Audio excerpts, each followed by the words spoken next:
In today's video, I'm going to teach you how to pause and resume sequences in Hubspot. We'll start right from the beginning so you can follow along in real time. Open your browser, search for Hubspot, and head to the Hubspot login page.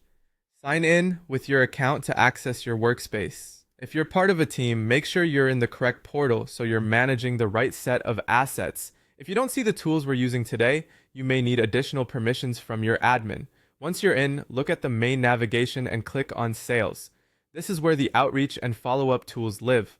From there, choose Sequences. Sequences are the automated series of emails and tasks your team uses to nurture leads and keep follow-up consistent. So it's important to know how to safely pause them when timing or strategy changes. On the Sequences page, locate the specific sequence you want to manage and click into it.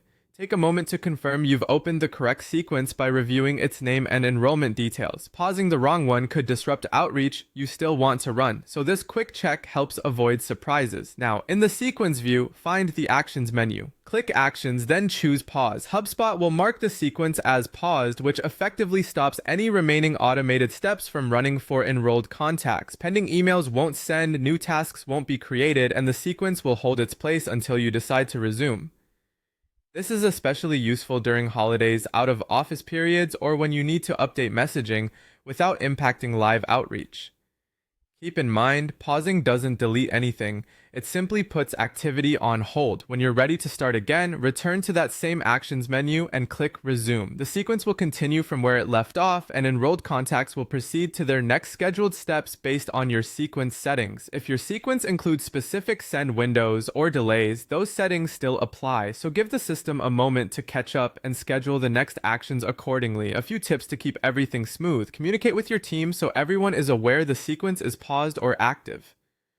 Double-check reporting after you resume to confirm engagement trends look right. And if you intended to stop outreach entirely rather than pause it, make sure you're working in the correct sequence or adjusting enrollments as needed. That's it. Log in, go to Sales, open Sequences, pick your sequence, use Actions to pause, and use Actions again to resume. Thanks for watching, and you're all set to manage your HubSpot sequences with confidence.